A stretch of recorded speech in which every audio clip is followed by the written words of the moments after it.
I cannot imagine when I saw that in the spec sheets, dropped support for Type-C 3.0. It does not support external decks. So 2 years later, what is the upgrade that you're getting? And I know what you guys are gonna say, what about software updates, guys? What about Android updates? How has Android updates changed your life? Has Android 11 changed your life? Has Android 12 changed your life? Has Android 13 changed your life? No, most of the time Hey, what's going on, guys? Diptesh here, back with another video. I hope you all are doing great. Welcome back to the channel after a long time. I know I haven't posted like in months, I know that. But trust me guys, managing 2 YouTube channels alongside a 50-hour work week in IT is not the easiest thing to do. But anyways, I'm back, and in this video, we're gonna talk about my favorite Android tablets. Or you can say Android tablets that are worth buying. You know guys, on my channel, I talk about the most value for money items, and my opinions are not mainstream. If you have, watched my channel for some time, you know the type of content that I post. They are not generally the most mainstream content, but they are content that helps people to generate maximum value out of their purchased devices. So in this video, I'm gonna go in the same track, and that's how I'm gonna recommend my favorite tablets to you guys. With that said guys, let's get right into the video. So before I even name my favorite tablets, there are a few criteria. There are some prerequisite checklist items, that determines why these are my favorite tablets. Okay, let's talk about the first thing, that is the operating system. So again, going up against the mainstream, tech opinions, I just don't prefer iOS or iPadOS related products. I just prefer Android. So just how I prefer Android phones over iOS, in the same way I prefer Android tablets over iPads, simply because of the fact that I feel iOS in general is extremely limiting. There are several things that you can do with it, several exclusive stuff that is available with it. But in general, in terms of general computing, I feel that iOS is pretty much it is a much more restrictive operating system compared to Android. I just prefer Android tablets because of the usability that it provides you to the general user, especially if he or she is not in the iOS ecosystem. And number 2 is the price.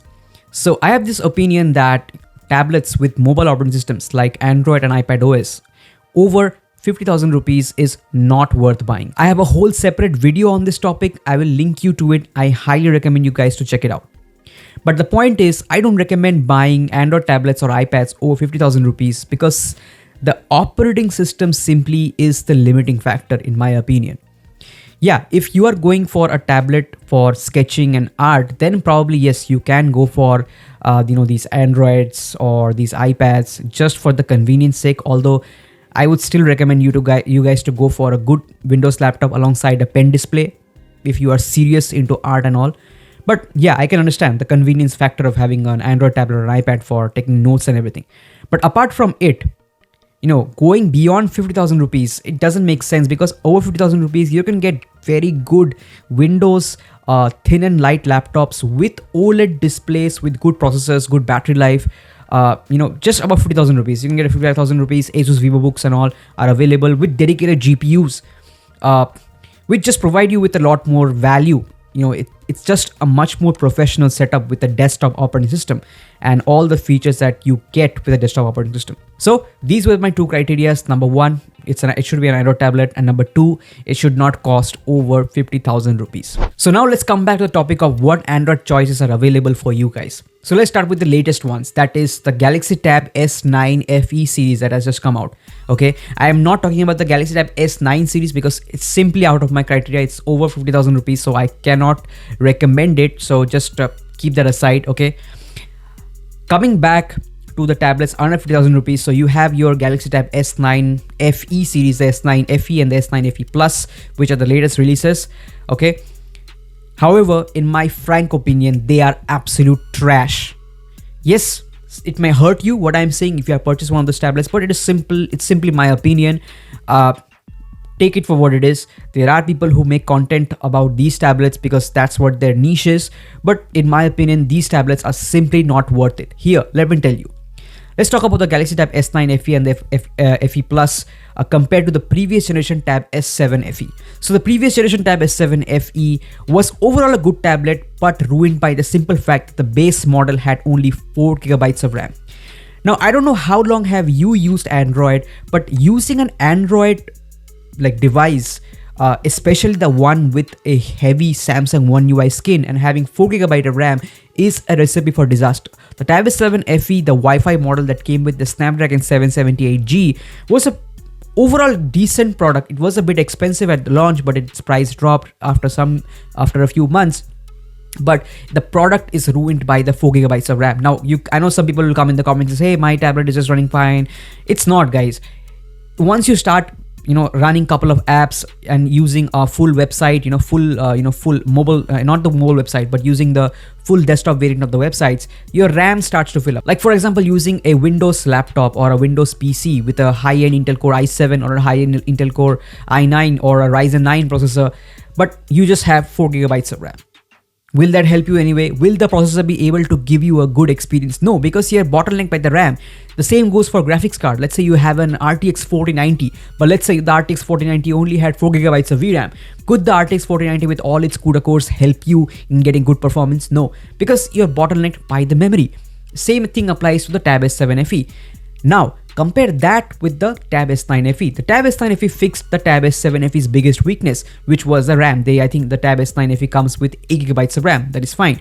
But what about the processor? Now, in this case, the processor is really not that impressive. I know it's the Exynos 1380, which is apparently just as good as the Snapdragon 778G. But remember, the Snapdragon 778G is more than 2 years old at this point. So 2 years later, what is the upgrade that you're getting? Are you getting any upgrade in terms of the processor? No. In fact, I would go ahead and say that the Snapdragon 778G is actually better in many cases. In fact, it is better for your emulation performance. Like if you're buying an Android tablet with a big screen, I'm pretty certain that a lot of you guys will be using it for emulation gaming. That is, you want to play PlayStation 2 emulation, you want to emulate PSP games, that sort of things.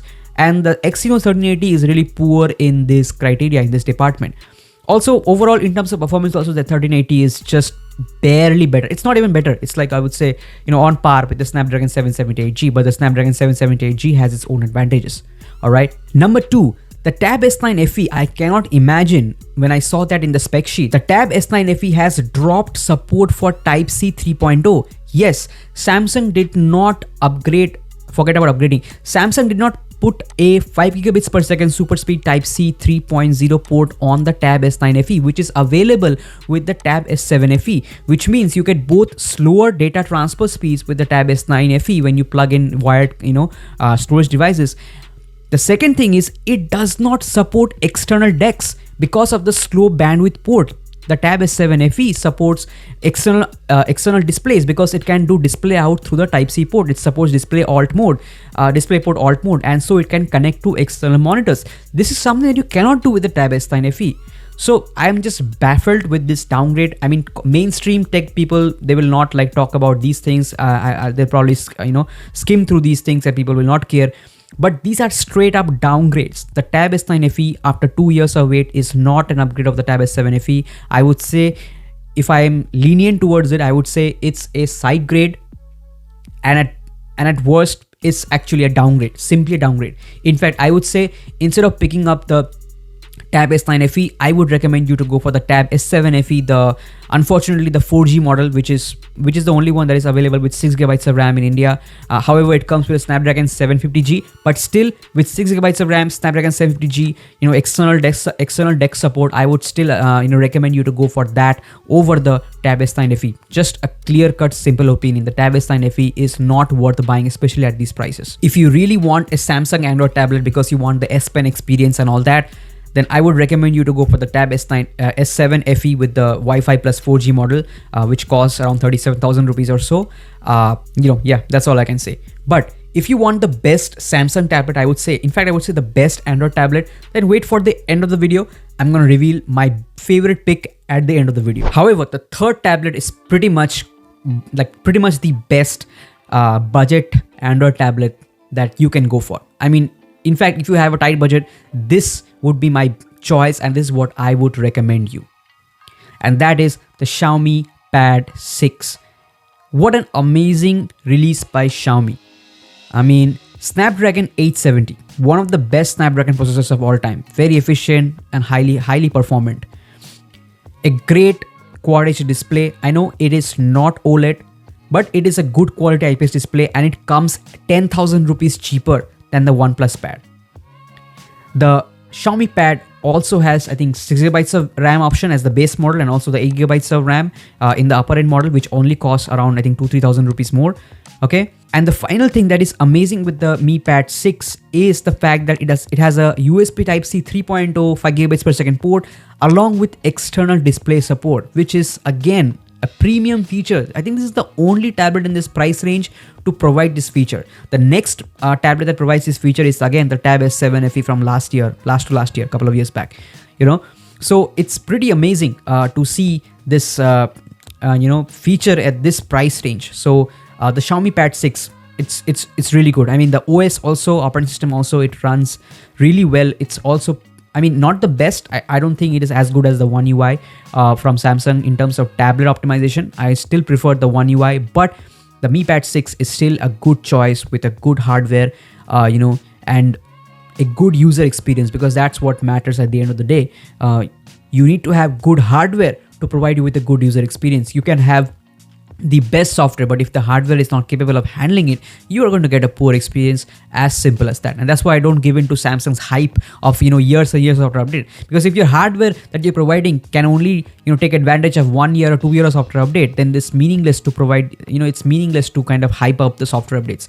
You always need the best hardware first, and then only that you can program software to take advantage of it. If you have good software and you don't have the good hardware, then it's just pointless in my opinion. So the Mi Pad 6 is basically my favorite choice for a budget tablet. But now finally coming up and talking about the best Android tablet that you can get, bar none. And that is the age-old Galaxy Tab S7 Plus. I still maintain this opinion. The Galaxy Tab S7 Plus at around 43,000 rupees to 45,000 rupees. It often goes down to 43,000 rupees also. Currently it is available at 45,000 rupees. The Galaxy Tab S7 Plus, in my opinion, is still hands down the best Android tablet that you can buy. Why? It's got a 12.4 inch, I think 12.2 or 12.4 inch Super AMOLED 120Hz display. It looks fantastic. Okay, it's got a Snapdragon 865 Plus, which is still amazing. The Snapdragon 865 Plus is basically the Snapdragon 870. The 870, or you can say the 870 is a rebranded 865 Plus. So the performance is still there. It's got 6GB of RAM, which is still enough. I would have liked to have it to have 8GB of RAM, but 6GB of RAM, okay, still good. The Tab S7 Plus again supports USB 3 5GB per second Type-C port along with external monitor support, so no problem there. And again, the S Pen experience on the Tab S7 Plus with the 120Hz Super AMOLED display is fantastic. So the Tab S7 Plus still remains my favorite Android tablet in this, just my favorite Android tablet. And I know what you guys are gonna say, what about software updates, guys? What about Android updates? Now, here's my point. I'm gonna make a separate video on this topic. Do Android updates even matter? Okay, but I'm gonna tell you guys, it doesn't matter as much as people make it to be. On all these tech YouTubers who hype up these Android updates, it's really not. In fact, software updates often degrades your performance, and we've seen people complain about it. Like, you get a new software update, it degrades the performance. New software update, it degrades the performance, degrades the battery life and all that. And also tell me, how has Android updates changed your life? Has Android 11 changed your life? Has Android 12 changed your life? Has Android 13 changed your life? No, most of the time I see people complaining about it and telling me how to downgrade and go back to the older versions. See, you are absolutely fine with Android 13 One UI 5.1.1 on the Tab S7 Plus. It's gonna be fine for years to come. In fact, my Asus Zenfone Max Pro M1 still runs Android Pie, and it can run all the apps that I use on my on my Galaxy S20 FE 5G that is running Android 13. So in my opinion, the Tab S7 Plus is just a fantastic choice. I would say the best, my favorite choice for Android tablets as per my criteria. So these were my favorite picks. So in short, here is the summary. If you would want to purchase a tablet for sketching and art and you need the pen included in the box, then you may go for last generation Tab S7 FE with the 6GB of RAM and the Snapdragon 750G. You'll get the S Pen along with the tablet. However, if you're not much into sketching and you're just into taking notes, then the Mi Pad 6, that would be my favorite pick. If you are looking for a note taking Android tablet under the, and you have a tight budget, okay, I would say just go for the Mi Pad 6 with the pen. That is my favorite choice. However, if you have a little more to spend and you want the most premium and the best experience Android tablet possible at this acceptable price range of under 50,000 rupees, then it's the Galaxy Tab S7 Plus. It's my clear-cut opinion, and definitely. So with that said, guys, thank you so much for watching. More and more content to come, so stay tuned. So definitely subscribe to the channel if you haven't already, and also turn on notifications so you get alerted when I next post my new video. That's it, guys. Thank you so much for watching. Take care, and I'll catch you in the next one. Peace.